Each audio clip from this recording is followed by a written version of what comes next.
What's going on, guys? You're watching Spartan G Game, and I'm so pleased to be sharing this next calling card Black Ops 3 video with you, which is called Powered Down. This is where we need to destroy an enemy power core 5 times. Now, this is a fairly hard challenge in that if you're a fairly decent player like myself, it will probably take you days, maybe weeks to unlock. If you're not such a great player, it could take you a few games. So sometimes if you're in a game with rubbish connection, you're dying loads of times, you'll probably find that the enemy is going to activate their power core a lot more times in the game, giving hence you a lot more chances to destroy it. But I wouldn't recommend having a crap game, guys, but it is one way of thinking about it. But if you're fairly decent, let's say like myself, it will probably be a lot more harder, and you'll probably find with me personally, I mean, I was seeing an enemy activate a power core in a game maybe once in every 20 games, so it is rare. You've got to take your opportunities to destroy it whenever you can. When you do, you need to make sure and confirm that you get the light switch medal, which then confirms that you've destroyed the power core.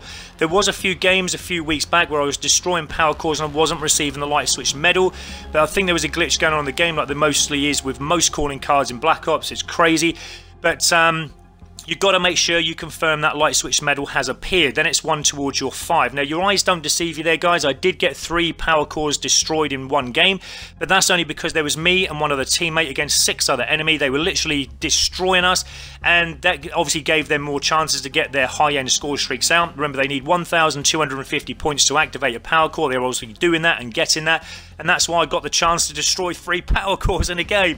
So it was just unfortunate that I'd already completed the card before I got that 3, because it would have been 3 towards the 5 I needed. That would have been awesome, but that's just how it works. Now, the first great tip I can give you is I always have a setup for every single gameplay that I go into. Now, I've, just for the purpose of this video, named all my setups, and I do have this current card one, which is the setup I always use in every game for the calling card that I'm after at the time. Now, like I said, when you think about how rare the power cores are coming available from the enemy in a game, you need to then have a different setup named as power core. You don't have to have that, you can name whatever you want, guys, but I have a power core setup, so when an enemy power core becomes available in a game, I can swap from my current card setup to my power core setup, which is the setup I would recommend having. And I would definitely recommend having Engineer in perk 3. You don't need to have Engineer on to complete the challenge, but it does help you guys. It will pinpoint the location of the enemy power core, so you can go there straight away. Another great tip that I can give you is if you can get this L4 Siege in your secondary weapons. It is a supply drop black market item, but this is the best rocket launcher that I've found. It is a free fire 4 rocket launcher. It's really great, guys. It won't take the power core out in one go of using the 4 rockets. You will need another setup as well, which is why I then recommend the BRM with the FMJ, the full metal jacket, and the rapid fire. It probably takes you 10 seconds with the 4 rockets from the L4 Siege and maybe 5 seconds worth of BRM shooting, and it will take it down in about 10 seconds. That's the quickest I've found to destroy a power core. But you can have the black cell in the rocket launchers, and you can have the XM53. It doesn't matter, but I always find it just takes a little bit longer to reload. Remember, that power core is not going to be activated for long. Your teammates might shoot it as well, so you've got to try and find the best setup for you, which is why I've got this setup myself. This is the best one that I've found to take the power core down as soon as you possibly can. So if you can get that L4 Siege, it will definitely help you. Now, in this first video clip, this is how frustrating sometimes when you think about the rarity of how many times you get that power core up. If you're a great player or a good player like myself, fairly decent player, then you'll probably find you'll get it a lot less activated from enemies in a game, because they won't reach the maximum points they need for this. Remember, it's 1,250 points they need before they can unlock their score streak, the power core. So we're coming into this game now. Now, I'm just using a calling card setup that I had at the time. I wasn't expecting to go after a power core. I'd been thrown into a game. I was only in it 10 seconds. I die within 5 seconds, okay? But then if you look where they now spawn me, and I had this on my mind that I needed this as a challenge, even though I wasn't going for the power core, and it was by the side of me. So I thought, right, I'm going to try and take that down as soon as I can. Unfortunately, I didn't have my rocket launcher because, like I said, I didn't have a setup for this at the time, and I thought I had destroyed it. But this is how frustrating sometimes Black Ops can be. It was literally handed to me on a plate to destroy a power core. That would have been 1 towards the 5 that I needed. But when I checked it back at the scoreboard at the end, because I thought, well, there's only way to check this as well. I'm going to check at the end to see if I got any points, because I didn't kill anyone, I know that. I only had 1 death. and I just wanted to see if I had any points for destroying that power core. I knew I was milliseconds away, if not from not destroying it, but I needed to check it at the end.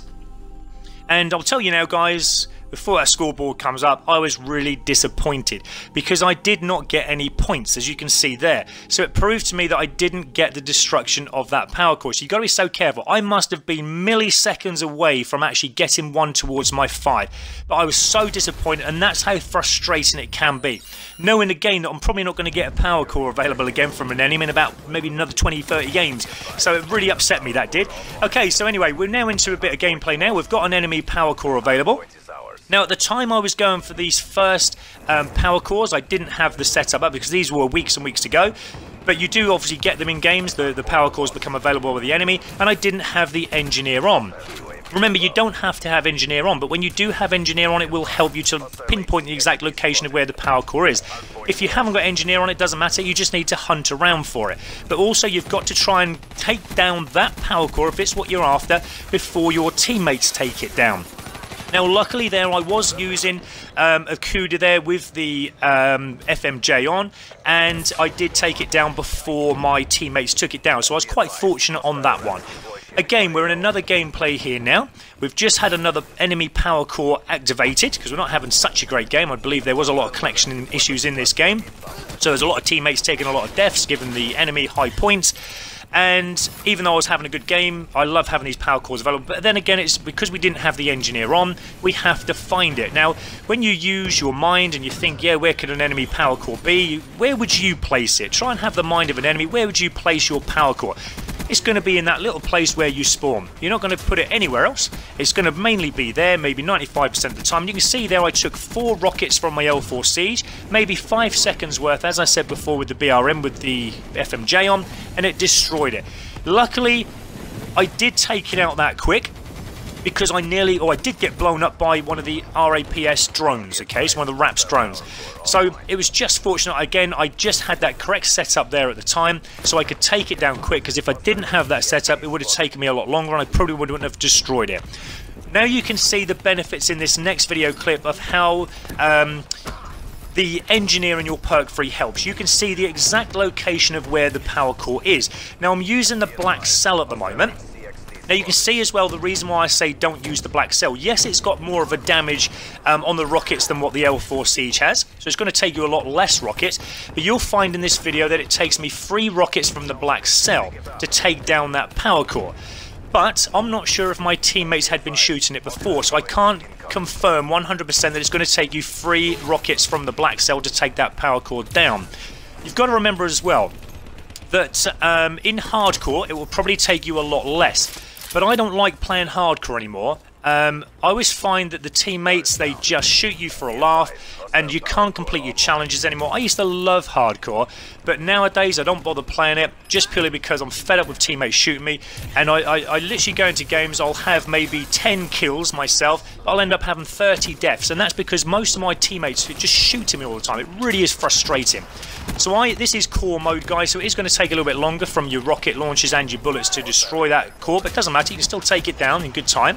You see there again, we've just used the L4 Siege, but on that particular power core, we didn't use the BRM at all. We didn't need to because we died halfway through half of the rockets that we used with the L4 Siege.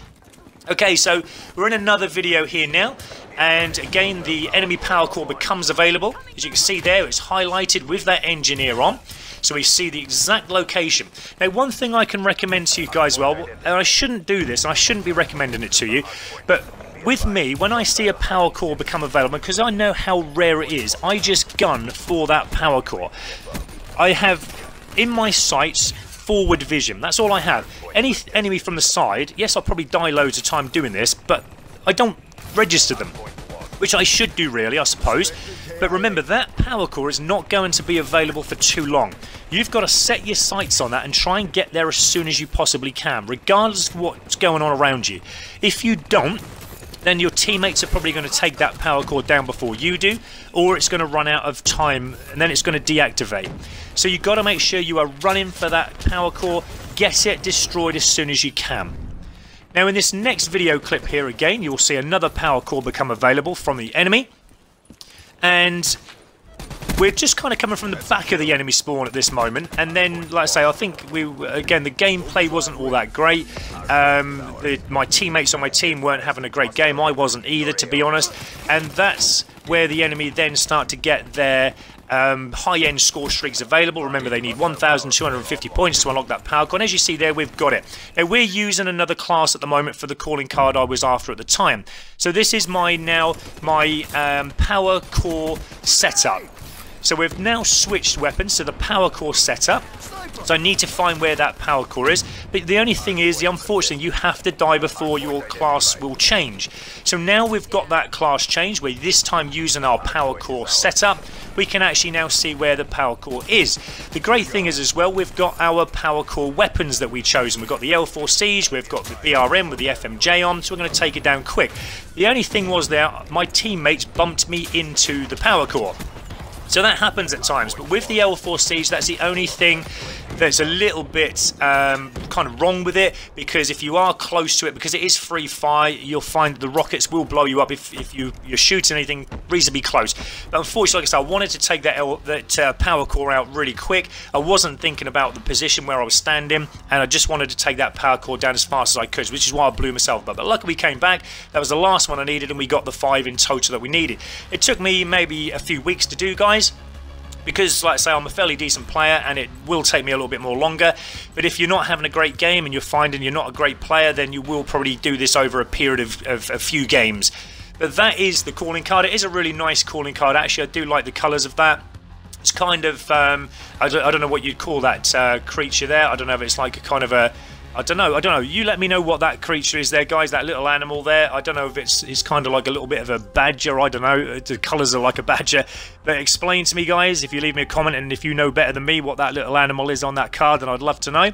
But this is now the score streak section. We need one more card now to unlock before we get the Return Fire Master calling card, which is Area Denied. Quite a hard one, this one, but I'm going to try and do this one if I can. But thank you so much for watching, guys. I really do hope you help. Don't forget, I've got lots more calling card videos available if you are struggling with any. But thanks for watching, guys. Peace out.